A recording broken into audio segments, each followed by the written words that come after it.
Good morning. Good morning.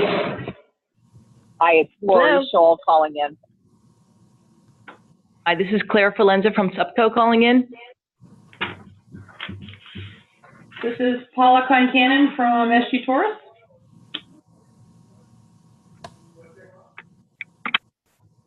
Good morning. Stopping the video. Like, you're on. I know, that's why I stopped. Everybody's jumping on. Good morning. Good morning.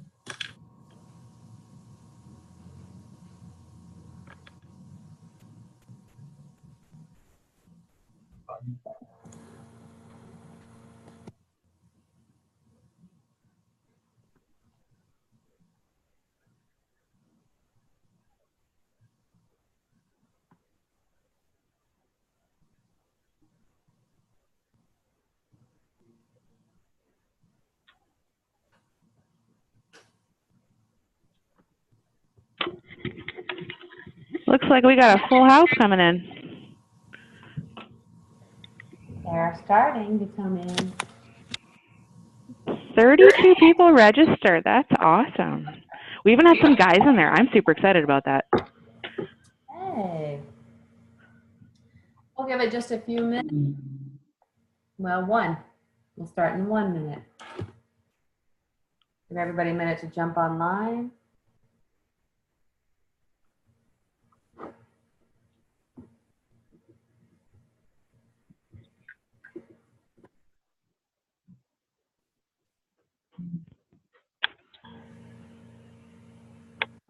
Colleen, how's your day?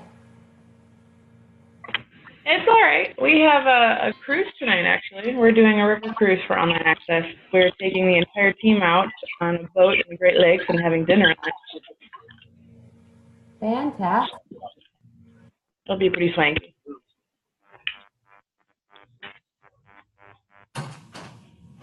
How about you, Danielle? The day is going well. Good. The day is going well. I read a book this week called You Can't Send a Duck to Eagle School, and there's a story on it called Eat That Frog. And Eat That Frog means make a list of your priorities for the day and circle the frog, that annoying thing that you know you should do but you don't want to do. It's the hard thing on your list. So this week I've been practicing circling the frog and doing the hard things first every day. So by now, hey, I already did my hard things for the day, and it's great.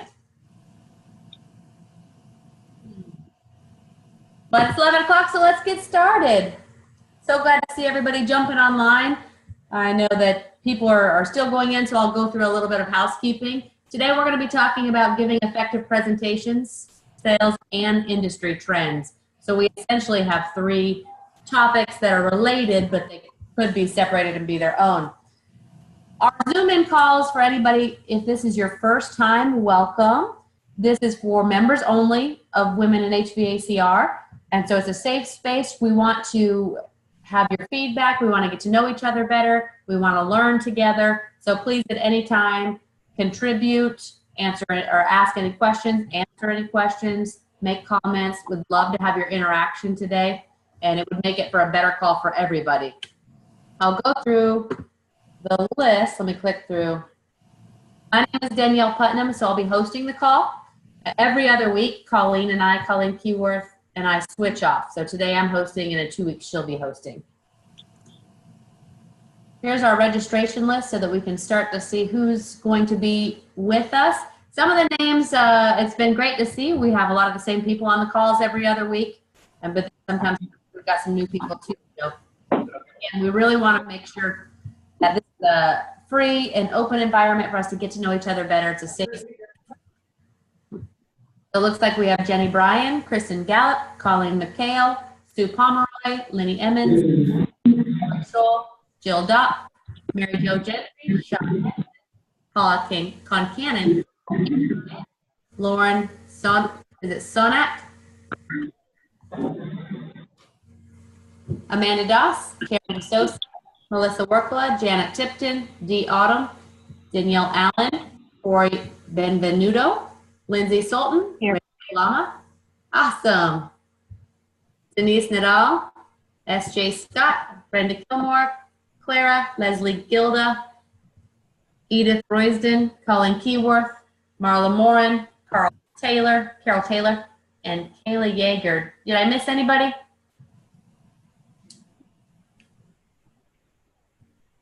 Great. And let's get started. I wanted to start with a joke because I thought it was funny. In the topic of presentations and sales, this joke is, I really enjoyed your presentation. During the third hour, my spirit left my body and went to the beach. And when I went through that, I laughed and laughed because if you're not the one giving the presentation, if you're in the audience, how often do we have to listen to somebody, whether it's a sales spiel or a presentation, maybe it's even a teaching learning talk. It can be so boring to be in the audience, right? And so I related to this because I know it's hard for all of us to keep mentally engaged sometimes during presentations, but none of us want to be like that. We all want to give an engaging presentation. We want our audience to love us and to love listening to what we have to say. And so we work really hard to build these presentations or these sales pitches, but then people either are engaged or they're not engaged. And so today I want to talk about how can we better engage with people too. I'd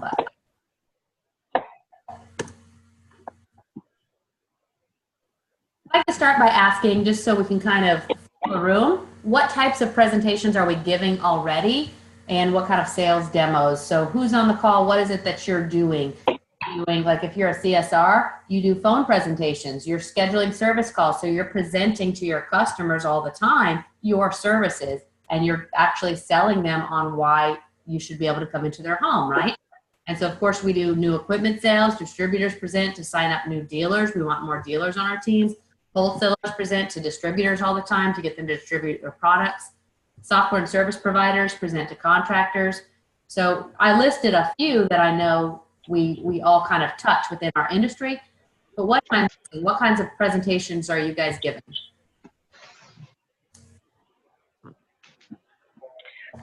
Hi, this is Paula Concannon from SG Taurus. I'm the field sales manager here. We're a distributor, so I give presentations to my sales team. So I have 9 territory managers that report to me, and I'm giving internal presentations to my team. Great example. So if you're rolling out new products or new ways to do things, is that what you do then? Correct. Yep, it can be product focused, or it could be a process or a new system, or just sales training, sales fitness events, something of that nature. Great. That's very relatable. I bet we're all doing that. You think about that, because I constantly have to present to my team too, new processes and new things that I want them to work on. Anybody else?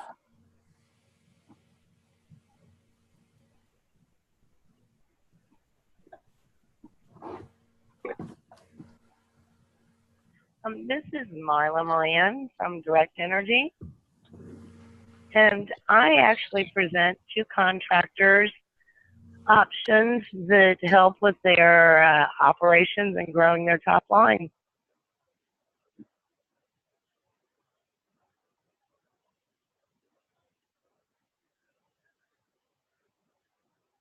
Okay.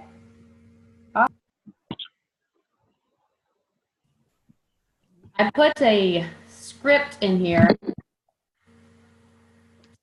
We have all different kinds of presentations that we're all doing. That's why we're on this call today, because we were somehow in some form interested in learning how to do better at our presentations and our sales, right? So I put this in here because it's an example that we use with our contractors is the importance of having a script. And so this is a script, but essentially it's a presentation that we give to our contractors so their office can use it when customers call in. So we call it the easiest script I know to book incoming calls when the customer asks how much are your services. So of course, this is a script that many of you guys are already familiar with, but it walks through, tells the homeowner the cost, the dispatch fee, we'll send out a certified technician in a well-stocked truck, and then we tell him what he's gonna do. He will do a thorough evaluation, and if it's something simple like the breaker or fuse, there may be no additional charge. However, if there's a repair part needed, he will show you the prices before he does any additional work, so there are no surprises. Is that fair enough? Then we go into, do you prefer morning or afternoon? What is the street address? And the reason I like this is because the customer says, well, how much? And of course, we don't really know. So in sales, people ask us all the time, and you might be doing a big presentation or a big proposal for a lot of dealer locations or a lot of contractors. It might be a small presentation. We don't always know the exact cost. And so we want to build value in our services in our presentation. So scripting that out is always a good thing to do. We do want to script.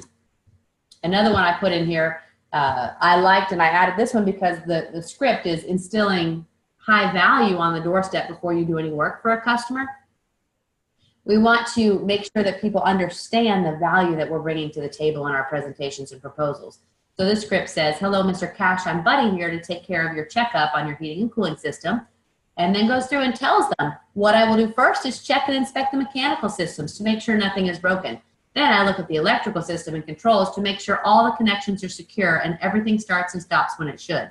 I will also, of course, do a safety inspection because safety is no accident. Then I'll do an efficiency check to make sure you aren't overpaying the utility. Won't take long. By the way, if I should find anything that concerns me, would you prefer I mention it to you or just put it in my report? Okay, great, I'll get started. And so the importance of this script is we want, consistency in our companies as we're growing. So scripting helps us to do that, but it allows us to be very specific in building our value. So it's just an example of a presentation. Anytime, otherwise I'll just keep going. So we all present, and surely there is a powerful presentation to be crafted and presented by you, capable of achieving whatever your chief purpose may be. So as I was thinking about our call today, it's easy to think, oh, I don't really present that often, but really we all do. And we all have the opportunity to present in a powerful way. So what is our chief purpose? What is it that we want to achieve? So we want to script it out. We want to make sure that we are including the key ingredients when we're giving presentations, right? And I was reading a book last night on giving presentations, and a line that was in it said, can one great presentation make you rich? Absolutely it can. One great presentation can make you rich. It could be the presentation that is maybe a new product launch or maybe gets you a new job promotion. But when we're giving presentations, we want to put enough effort into it because it really could be the tipping point for us. That presentation can. So presentations are important. A sales proposal or presentation, two ingredients that I believe are very important is you always want to address the pain. So even if it's a presentation to your employees, it could be a new process you're rolling out to address a pain that they may not or they may know that they have. And so if it's something that they have a question about, need to know how to do better, maybe it's a new product that they need to know about, you're addressing a pain because you're fixing something, right? So in the proposal, we want to make sure to address the pain and make sure that the audience understands, this is my pain, wow, that solution is what I need. And then we always want to provide options, not necessarily to our team. When we're telling them what to do, they have to do it. But if we are doing a presentation outside, especially sales related, I believe it's extremely important always to provide options. We don't want to ever give anybody a take it or leave it ultimatum with a sales presentation. We want to give them options so they can choose what works best for them. Any questions to this point or anything that anybody wants to add? What about on addressing pain?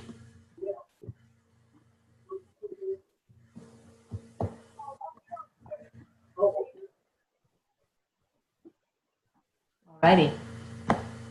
How about always providing options? Does anybody currently, when you're given a sales proposal, do you provide more than one price point?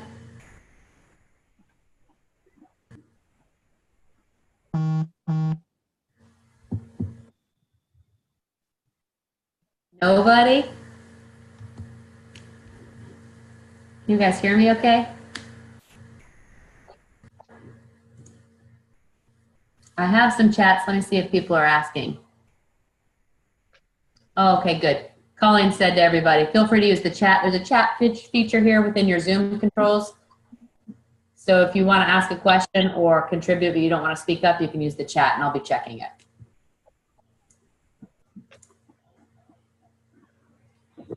There's a speaker's formula. that also works with proposals, presentations.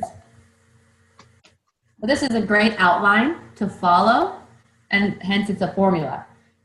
Now, when we're giving pitches, we want to make sure to grab attention, give something in the beginning that grabs attention. That's why I like to use a comic at the very beginning of this PowerPoint. I put a comic in there because it's funny, and people like to look at funny things. And so that's something that I personally try to use to grab attention in the beginning. And you always want to build rapport and gain credibility. And so you want to position yourself as an expert. I'm here to solve your pain, and this is why I can actually solve your pain. This is who I am and what I bring to the table. You want to target their problems, and you want to deliver a solution. And so it's not about, me. It's this is your problem, and this is how I can bring you a solution, and I can fix that. I can be your answer. You want to set the expectation. Mr. Customer or, distributor, whoever you're working with, this is what would happen if we work together. This is the roadmap of what that would look like. We want to give social proof. We want to show benefits. We want to give an irresistible offer. So today that price is this because of XYZ. And if you buy in today, I'm going to give away, XYZ. Anybody ever bought a timeshare or sat through a 90-minute timeshare presentation? To get you to go into the timeshare to have the meeting with them, they do tons of giveaways. You'll get free 2 hours on jet skis, or we'll give you a $100 gift card, Visa gift card for anything. And so they buy your time with all these great irresistible offers. A girl on my team, Melissa, I believe she's on this call, when she writes sales letters, she always does a PS. You'll get this free just for responding. Or, hey, if you register for this webinar, I'm going to send you XYZ free. She's excellent at finding things that help create that irresistible offer. But it's easy to forget. If we're writing a sales piece or a marketing letter, we might just draft up what we want the customer to hear, but forget that people like to know, hey, what's in it for me? And so if you start giving away freebies, irresistible offers, freebies, any additional content value, just for buying it today, you get this as well, always goes a long ways. The no risk guarantee. Who doesn't like a no risk guarantee? If you're going to try something new, and if somebody actually stands behind it, doesn't it make you feel better? Give a deadline.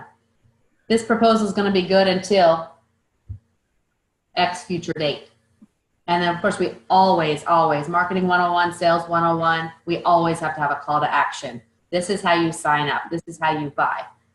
An analogy that I have for that is health insurance. Trying to get health insurance for my team, I call all these different insurance providers and I have them come meet with me to show me different options, but never once do they ever say, here's how you sign up, sign here now, and I will provide health insurance for your team.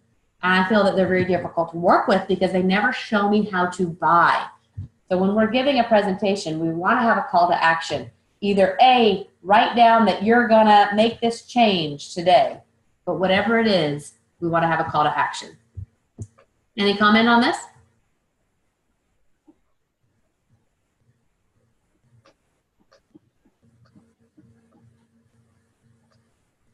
Danielle, this is Claire from Supco. Hi, Claire. And hi. My comment is definitely with the no risk guarantee. We've used that quite often, saying if you buy this and you increase your PO to X percent, this part is guaranteed for 90 days. And if you don't sell it, we'll take it back, no problem. And I have had so many people buy into this, and they love it. So Yeah. I definitely think the no risk guarantee is a wonderful, irresistible offer as well. Yep, I agree. Great point. It's really important. Same here. I've had experience with that with our team. Everything we offer for online access comes with a 90-day money-back guarantee. And that really makes our customers feel a lot more comfortable in order to take that leap because they know they have that safety net just to try it on and see how it feels and if it's what they were expecting, because expectations are really what you're trying to meet. And if you had made something that they were expecting something different and you're not meeting in the middle, that's where the rubber really hits the road. You don't want somebody that's stuck with you that's really kind of frustrated the entire time. Mm-hmm. I even use in my sales presentation that we have in the past honored our 90-day money-back guarantee because sometimes people did expect something different. And I think that makes people more comfortable knowing that we don't just say that with everything. It's something we legitimately follow. Mm-hmm.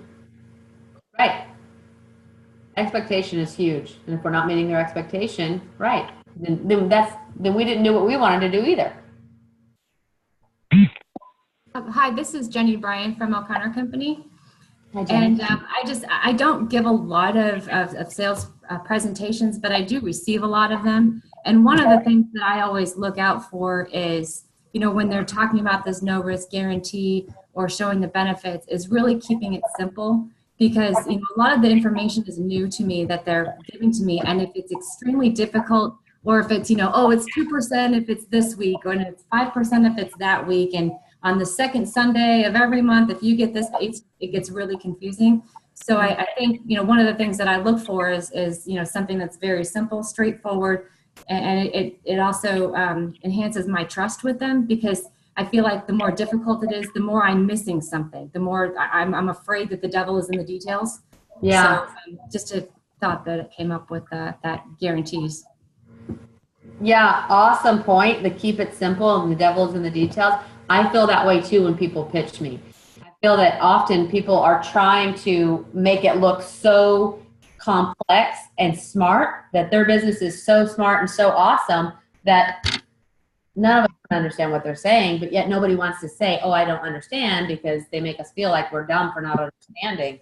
So with presentations, yeah, we want to speak to our audience and share with them so they understand and they want to move forward with us.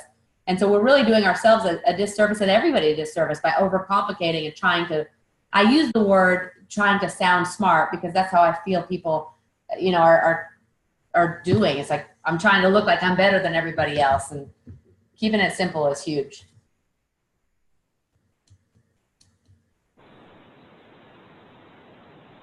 Anybody else?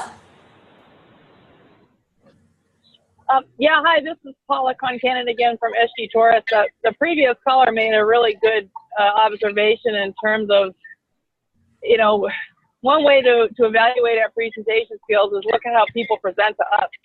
Mm-hmm. And she made me think of, I just met with a vendor who was trying to sell us a new product just earlier this week. And this person did not ask us one question. He came in, he presented his product. Here's the deal. Here's how to buy it. No one at any point did they say, you know, what do you currently sell that might be similar, or where do you see a gap, you know, that we could fill? Where is the need? Where is the pain? He never asked us the question. So that's just another tip, you know, as we're working on our presentation skills. How are other people presenting to us, and what's working and what's not? Yeah. So just to be observant, you can, you know, pick up a few tips along the way. Great point, because you are an audience, right?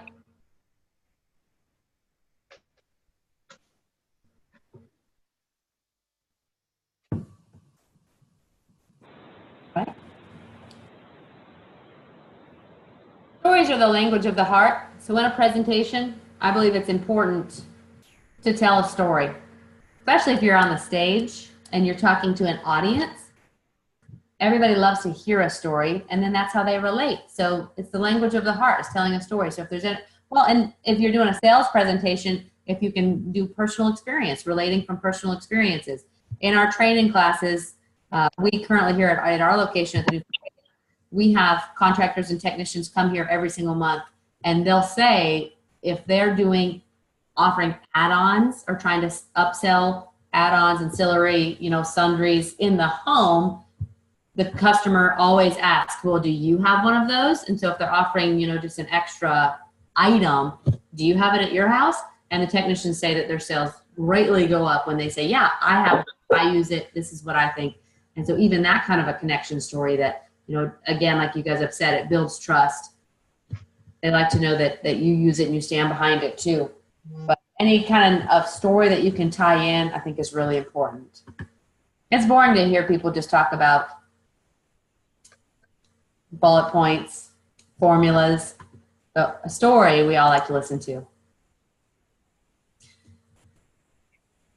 Does the best story win, or does the best story to the right audience win? So learning to tell stories in your presentations is one thing, but making sure that you're telling the right story to the right audience is also another thing. And making sure that we're giving the presentation to the right audience. And so like I think Paula maybe or Marla, you said that they weren't asking you questions. And so if we don't ask questions of our audience, we also don't know that we're giving the information to the right audience. We want to make sure to gauge their interest. We want to make sure we're talking to the right group. It's really important to know our audiences, right?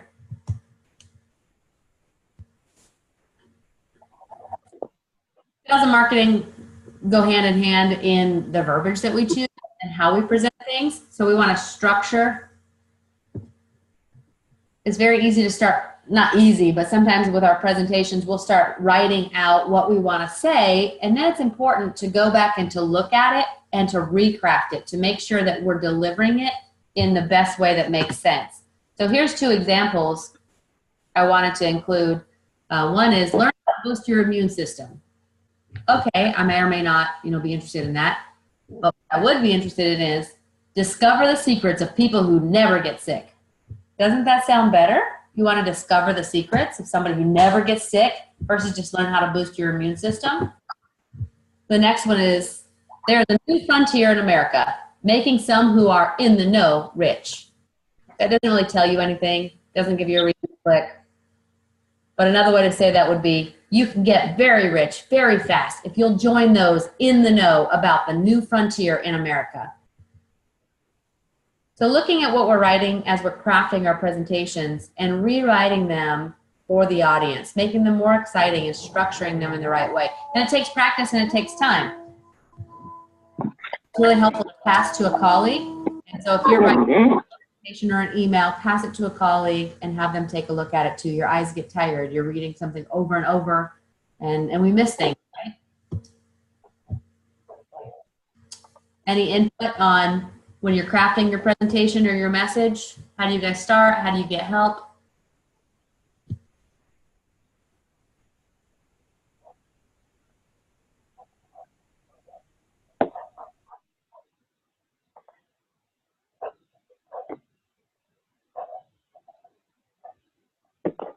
Well, I'm learning something more recently, especially when you're starting your presentation, is that a lot more presentations nowadays, especially if you work with a PowerPoint or any kind of visual aid, a lot of people used to do bullet points on everything and used to be able to have to write out. But more and more, it's more important if you have like a few brief points and like a visual aid or maybe an example or even a graph or a chart. You keep the speaking points in your head and you're not reading off your own PowerPoint. For me, I'm more of a visual person. I can see a picture or a statement and then I can expand upon that when I'm talking in front of people. That not everybody can do that, of course, but again, you're not supposed to lay out your entire presentation on your slides all the time. And I know this was something that Hardy just gave recently where they had somebody come in and we're bringing in somebody to show people how to do PowerPoints nowadays. Because the technology is changing all the time. You can have videos, you can have all sorts of things that you can bring into your presentation. When I was in college, I remember learning PowerPoint thinking, this is so stupid, I will never use this in my life. I couldn't believe that they were teaching us something like PowerPoint in college. And now I'm shocked because I use it almost every day. My sales team uses it all the time. But to your point, there's new technologies too. I meant to put a video in this slide deck and I didn't. That reminds me. But yeah, so there is an art to crafting your presentation visually too. You're right. I remember learning once, always have a picture on every slide, which I didn't do. But that way you're hitting the different senses as well, and it's more engaging and more exciting. Always have a picture. But there's an art to it. What does everybody use? Oh, go ahead. I just wanted to reiterate that point because I found it critical. I've even been challenged by my leadership to have presentations that have no words on them at all. Mm-hmm. It really needs to be a support to you and what you're speaking to. And it's also one of the benefits I found from it is it does allow me to highly tailor what I say to the audience. Great point. So then you can really ask them in the beginning, what do you hope to gain? Why are you here today? And you can adjust and change to address it along the way.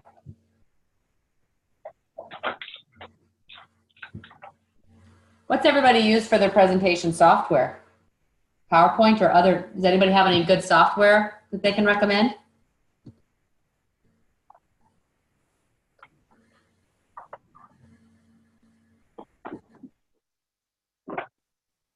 Depends on what kind of I use presentation. PowerPoint. Okay. Yep, PowerPoint. Depends on what kind of presentations we're talking about. I know all the field service management software, they have presentation built within them. Our system has presentation tools built within them. So it depends if you're a technician in the field or if you're somebody in the office or who you're presenting to, of course.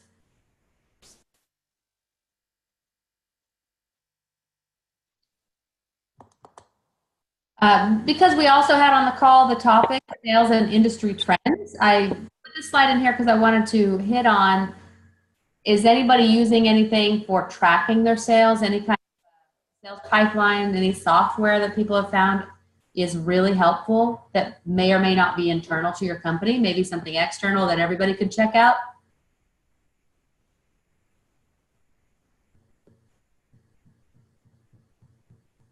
I've always been a fan of Zoho. If you are an individual salesperson, it's something that's really affordable. I think they even have a free version, so you can manage your pipeline of sales. But then, of course, field management software. I know, you know, contractors, you guys all have your service and dispatch software that manages, and you have your pipelines and stuff through there, and your analytics. But does anybody have any that they want to highlight?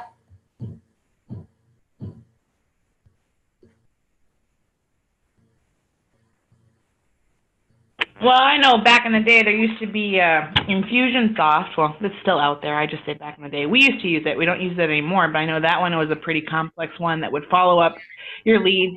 It would start a drip campaign so that people would receive emails at a timed to follow up your leads for you and a timing, and then they'd be able to track them, trace them, and then you'd be able to follow them up in-house as well. Mm-hmm. Somebody had mentioned a couple things in chat too. We were sharing some stuff.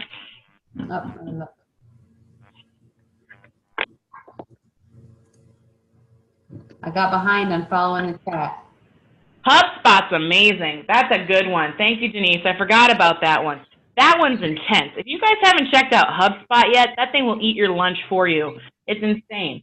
So HubSpot is it's kind of like Infusionsoft, if anybody's familiar with that kind of a thing. But you can track your emails, what you're sending out, who clicks on it, who looks at it, how long they looked at it, what they did, what they clicked on, where they went, and it automatically puts them into siphons according to what their interests are. You can even tell where they were sitting when they looked at it. I mean, it's pretty intense, and it gives you all the information about your customer and how interested they are, and you can gauge them, and then you can put them in their own tracks to where their follow-up should be and who should be following them up.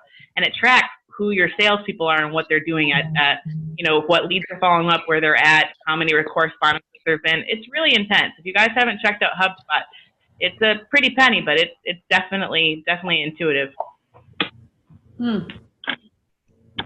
For anybody that called in and isn't online, I'll read through some of these responses on the chat. Lindsay says, practice makes perfect. Running through it in private allows you to catch mistakes when it comes to presentations, and she's totally right. And then poll everywhere to insert interactive questions and slides. I try to run through mine with my team to get feedback because I know they won't hold back. Yeah, it's true. I do that too. So if I'm going to present, I like to practice on my team because, and two, they always bring out things you forget and you feel that it's obvious, but it's not obvious. So definitely practice ahead of time. And Google Slides, great feedback. Google Slides is a great place to use for your presentations too, because it's always online and you can access it anywhere, no matter if you have a crash. I love Google Sheets, Google Docs, Google Slides. But HubSpot, we'll have to check that out. Great idea. Good feedback, guys.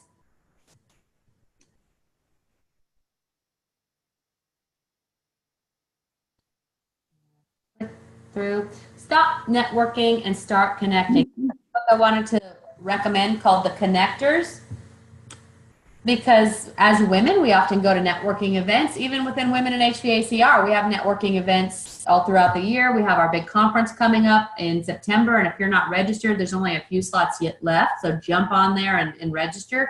We really are looking forward to a great conference this year. We've got a great list of speakers and good interaction, good networking, and roundtable opportunities.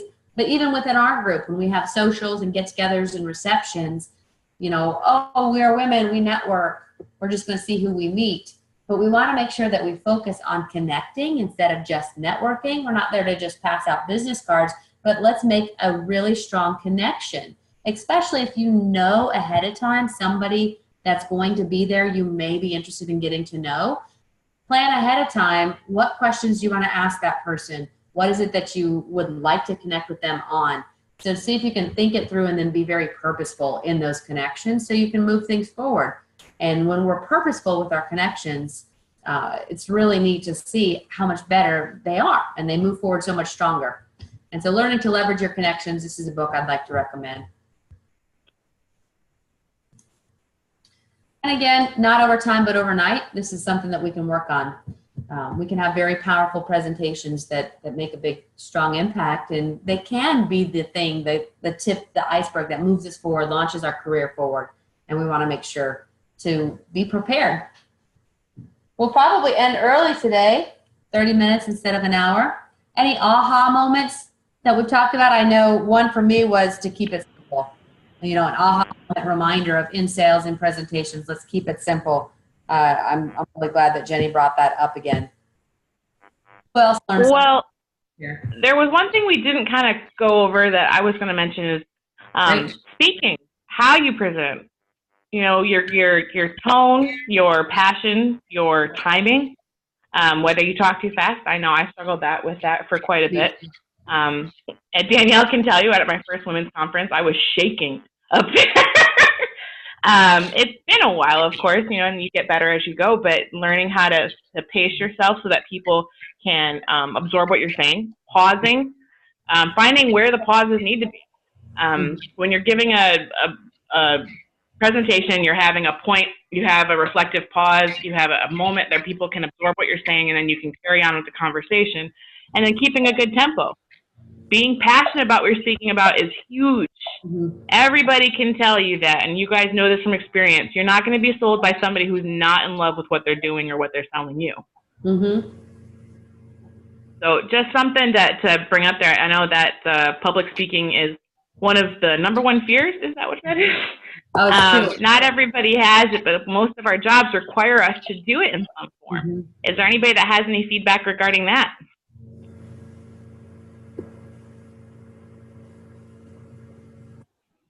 No public speaking? This is This is Marla, and I basically speak for a living. So one of the tools that I utilized was Toastmasters. Yeah. And it has been amazing. It has really just been amazing. The other point that I thought of is you also want to engage. I think the latest studies say you really should talk maybe 40% of the time. So you want to really be able to listen to the other party and hear what they're saying so that you can address things that are important to them and not address things they're not concerned with. Great feedback. Something I like to use too in giving a presentation if I'm speaking live is to utilize the audience to answer questions. So if somebody asks a question, I like to utilize the audience to gain the answer for everybody, just to get more feedback and more input and to keep them engaged. Hi, this is Paula. Practice. Practice. I think it's very important to practice. Don't throw your presentation together and just think, you know, you're just going to kind of make it up as you go along. I think preparation is key. But, you know, go through it and even go through a presentation in front of, you know, grab the husband, grab the kids, grab anybody, and do it in front of somebody who's not even familiar with enough with your topic, because they can bring in some great feedback. But practice, that's critical. Oh, absolutely. Now, I don't know if anybody can relate to this, or this might help anybody on the call. For me, it was kind of a mindset at some point too. When I was able to practice and I know what I'm talking about, I know my product, I know it better than anybody, you know, that I'm giving the presentation to. I had to tell myself that I was the authority on the topic and that they were learning about what I had to tell them. Not that I'm not saying that you wouldn't want the feedback, because I know Marley made a good point there, but knowing that you have the confidence that you're delivering something that they want to hear about and that you're the authority on it, that really helped me to get over a lot of it, because it's not like I was being questioned by everything. That was something that was bugging me when I would deliver stuff. I would be unconfident. And anyway, just something that a mindset is that you really do know your topic, and when you're passionate about it, it really makes a big deal to your audience. This is Paula again. I would totally second that. Years ago, I did a presentation in front of an engineering firm down in New Jersey. I was fairly young in the industry, and all men, of course, and I was pretty nervous about it. And my manager, who was very wise at the time, exactly what she said to me: just remember, you are the expert. You know this technology better than anybody else. They don't know it. They're used to doing whatever they do every day in a very simple way. You know more than they are. You are the expert. And I tell you, that was almost life-changing, back in those days, to get that kind of confidence. So I think you're absolutely spot on with that comment.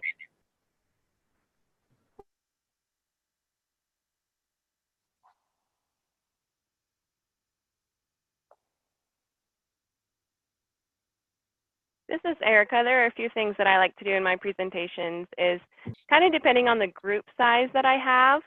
I really like to try and relate to everybody's different learning style. And we know that everybody that comes to presentations learns differently. So on my PowerPoint, of course I have like little guideline things, and I try to keep them not very busy, but I always make sure that I have a couple videos throughout it.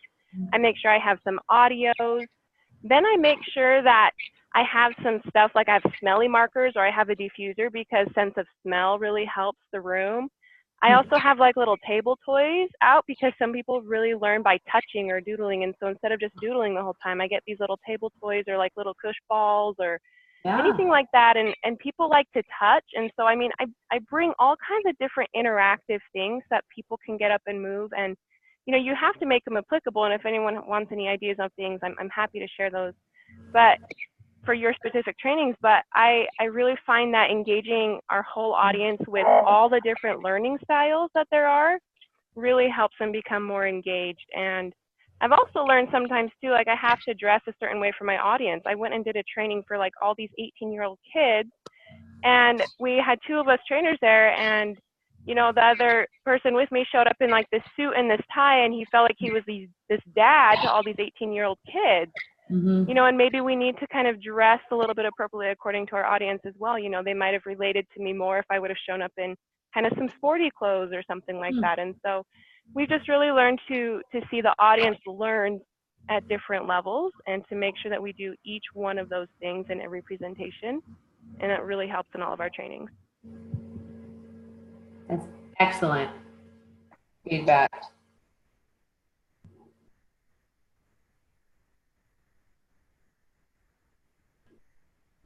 What's your company, Emily? This is Erica, and our company is called Power Selling Pros. Okay. Awesome.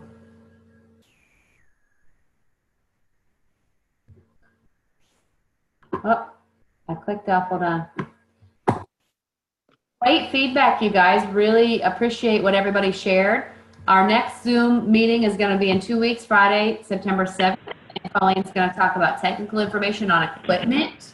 So exciting for her. Does anybody have any comments, though? I appreciate everybody's engagement. You guys bring in more. So the more you guys speak up, the more we all learn together, and really appreciate that. Any last questions or closing comments? If anybody wants to talk about equipment, please call me. Perfect. Well, and no, great point. We would love to get more people to help lead these. Yes.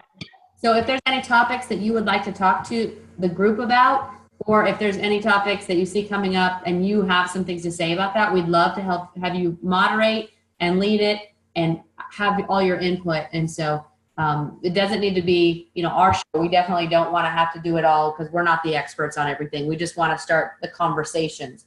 So anything that you want to talk about, please let us know. Email us, membership@womeninhvacr.com. We'll get to call .org. I'm sorry, .org. It should be on here. Or you could always do info. If you don't remember that link, just info@womeninhvacr.org. You can find us through the website, womeninhvacr.org. And anything you want to talk about, or if anything that you'd like to lead a topic on, we'd love to have you. We're doing these every other week, so feedback, if that's not often enough, if it's too often, if you'd rather do monthly or rather do weekly, send your feedback so that we can address to our audience. Great. Okay, thank you guys. Thanks for being on. It's been fun, and we look forward to talking to you in 2 weeks. Have a good day. Thank you. Thank you. Thank you. Thank you. Thank you. Bye-bye.